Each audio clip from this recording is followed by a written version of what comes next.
Teknologi hanyalah sebuah alat, bukan segalanya. Kualitas pembelajaran di dalam kelas, interaksi antara guru dan murid, itulah esensi yang sebenarnya. Nadiem Makarim.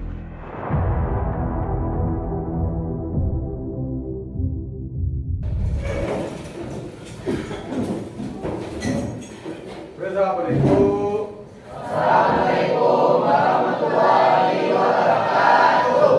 Waalaikumsalam warahmatullahi wabarakatuh. Untuk mengawali kegiatan belajar mengajar kita hari ini, marilah kita sama-sama berdoa semoga kegiatan pembelajaran kita berjalan dengan lancar dan senantiasa bernilai ibadah di sisi Allah Subhanahu wa taala. Berdoa dimulai. Apa kabar Anda Ibu hari ini?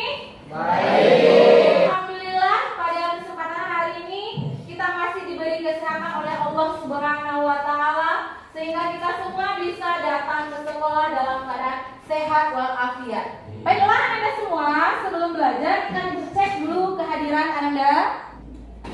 Sinta, iya. Sulaiman, Wenti, Yama, Zahwa, hadir Bu. Ya, hadir semua ya. Kalian dikeluarkan buku pelajarannya.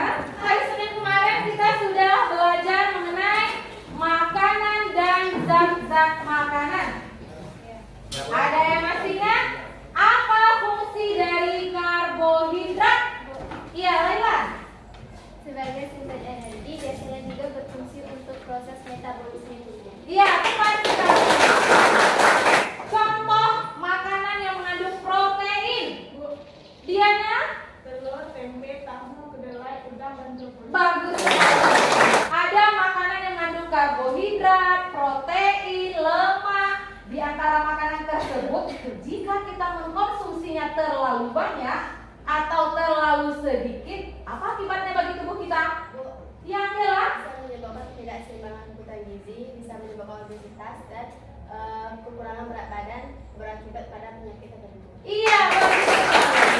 Baiklah, sekarang silakan Anda simak video berikut.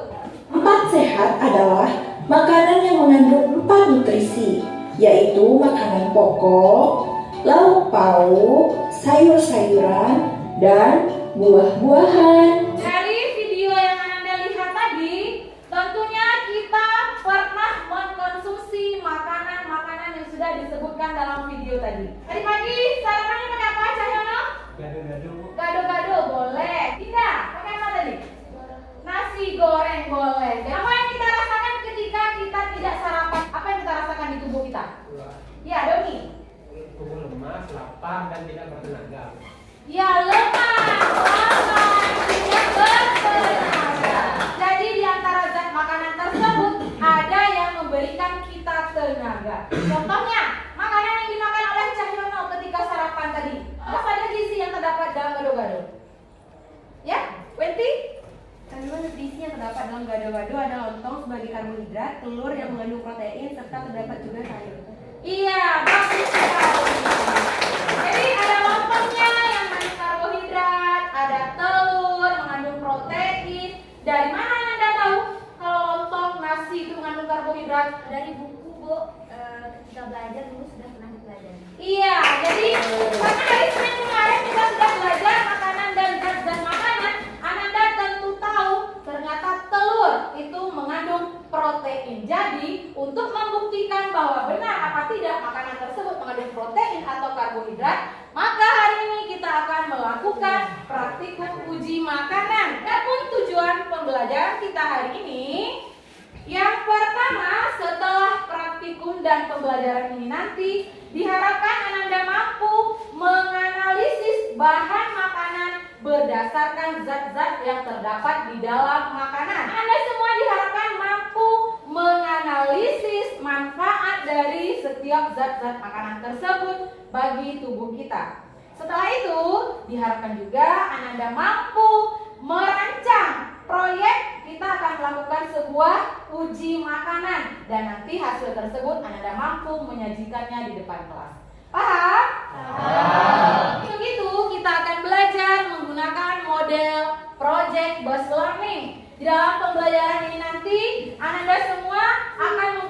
sebuah proyek berupa laporan ilmiah tentang hasil uji makanan. Ada yang bertanyakan? Iya. Kita sudah menyimak video yang ada di depan tadi. Dari video tadi ada makanan yang mengandung karbohidrat, contohnya adalah nasi, roti, ubi. Tentu kita pernah mengunyah nasi. Pernah mengunyah nasi, kadang-kadang sebentar, kadang-kadang kita kunyah lebih lama. Beda atau tidak nasi yang kita kunyah lebih lama dengan rasa nasi yang kita kunyah sebentar? Beda atau sama rasanya? Kak Yana?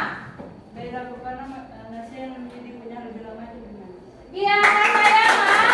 Nasi yang dikunyah rasanya lebih manis. Apa sih yang menyebabkan nasi yang dikunyah lebih manis? Ada yang bisa? Bu, Iya, Reval. karena pengaruh enzim betialin yang ada di air liur kita. Iya, bagus sekali. Jadi enzim betialin lah yang mengubah karbohidrat menjadi gula. Jadi untuk membuktikan itu semua, apakah benar dia mengandung karbohidrat? Apakah benar makanan ini mengandung lemak, protein? Maka hari ini kita akan melakukan praktikum uji makanan. Oleh karena itu, Anda semua silakan duduk. Sudah duduk kelompoknya masing-masing?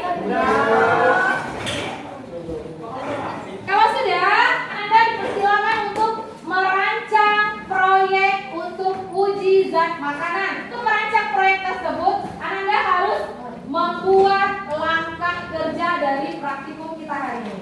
Selain dari membuat langkah kerja, Anda juga harus menyiapkan alat dan bahan untuk praktikum. Untuk menuntun pembimbingan pembuatan proyeknya, maka silakan Anda lihat video berikut ini. Kita akan membahas tentang uji makanan untuk amilum, glukosa, protein, dan juga lemak. Beberapa uji makanan ini digunakan untuk menguji zat apa saja sih yang terkandung pada sebuah bahan makanan. Kalau videonya sudah disimak, saya membagikan lembar kerja siswanya.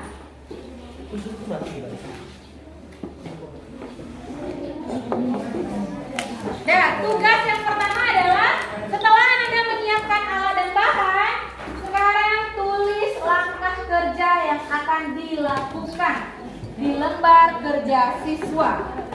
Jadi nanti untuk uji protein, misalnya kita menggunakan urutan apa, reagen apa, untuk menguji apa, dibuat langkah kerja. Bagaimana persiapan alat dan bahan yang mau digunakan untuk praktikum? Kami akan menguji zat karbohidrat dengan menggunakan larutan Google. Ya, menggunakan larutan Google. Bagaimana kesiapannya kelompok 4? Kami akan menguji zat lemak dengan menggunakan kertas buram. Iya, bagus. Kalau Anda semua sudah menyiapkan alat dan bahan, langkah kerja, sekarang saatnya Anda menyusun jadwal proyek. Silakan didiskusikan dengan kelompoknya. Sudah selesai jadwalnya? Sudah. Kelompok 2 bagaimana?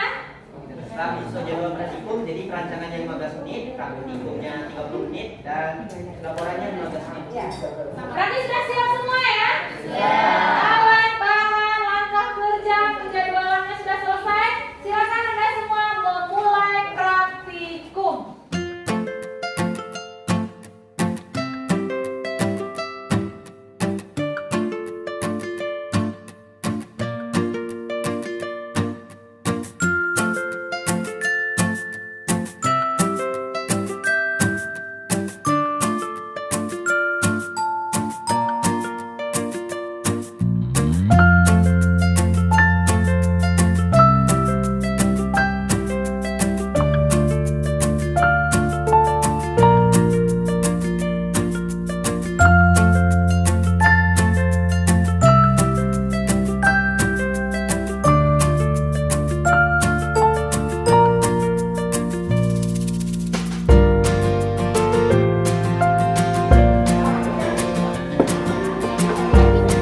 Kalau sudah kembali ke tempat duduknya masing-masing, sekarang kita akan menguji hasil dari praktikum kita tadi.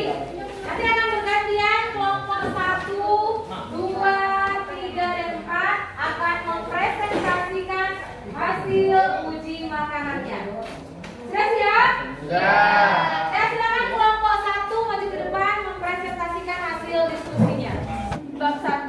pendahuluan. 1. Latar belakang. Makanan merupakan kebutuhan pokok bagi manusia.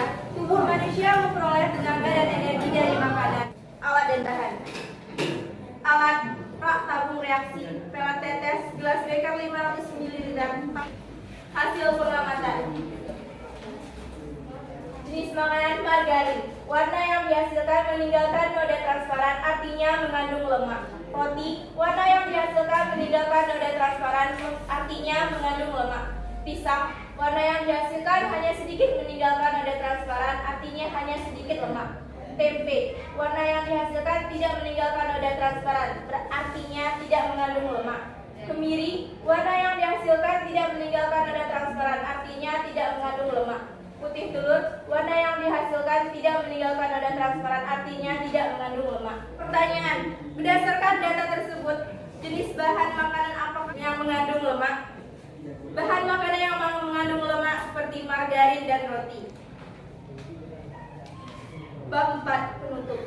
Saran: penulis mengetahui bahwa masih banyak kekurangan dalam penulisan laporan ini. Dan kelompok mana yang menyampaikan evaluasi pengalaman belajar tentang uji zat makanan tadi? Siapa bisa? Kelompok 4 terlebih dahulu. Setelah melakukan praktikum, kami bisa membuktikan bahwa nasi mengandung karbohidrat karena setelah melakukan tetesan glukom memberi warna biru kehitaman. Iya, tepat sekali.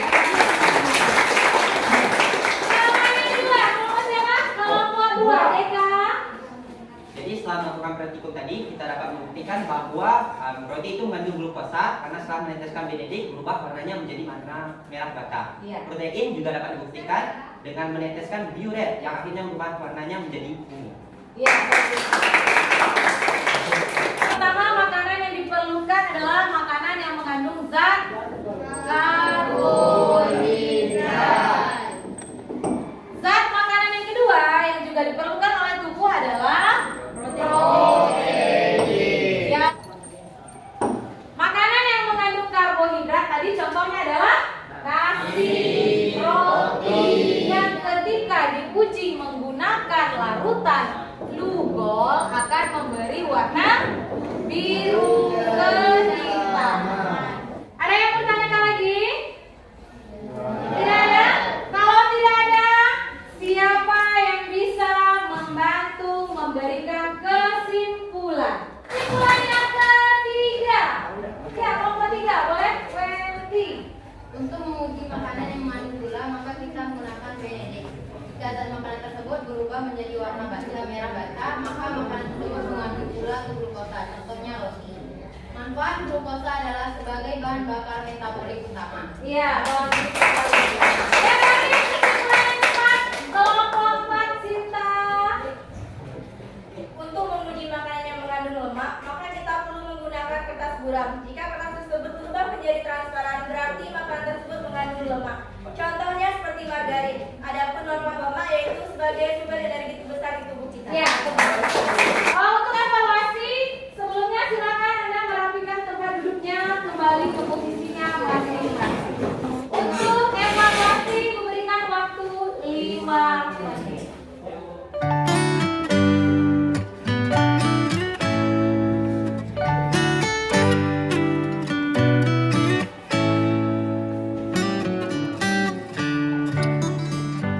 Bagi yang sudah tuntas, maka akan Ibu adakan remedial. Kemudian bagi siswa yang sudah tuntas akan kita lanjutkan dengan materi pengayahan. Demikianlah Anda semua pembelajaran kita hari ini. Minggu depan, hari Seninnya kita lanjutkan kembali materi tentang struktur dan fungsi alat pencernaan makanan pada manusia. Silakan dibaca bukunya di rumah karena sebelum pembelajaran dimulai akan diadakan pre-test. Paham? Jadi oleh karena itu kita sudah memahami berbagai macam jenis makanan dan fungsinya. Maka mulai dari sekarang jagalah kesehatan pencernaan kita dengan menjaga makanan yang sehat. Kemudian jaga juga organ pencernaan kita, jangan makan makanan sembarangan. Jaga kebersihan makanan agar tidak mengkonsumsi makanan yang terkontaminasi oleh bakteri. Demikianlah pembelajaran kita hari ini. Tidak ada yang bertanya lagi? Ya. Sudah paham? Ya. Ya, kita akhiri dengan mengucapkan alhamdulillah.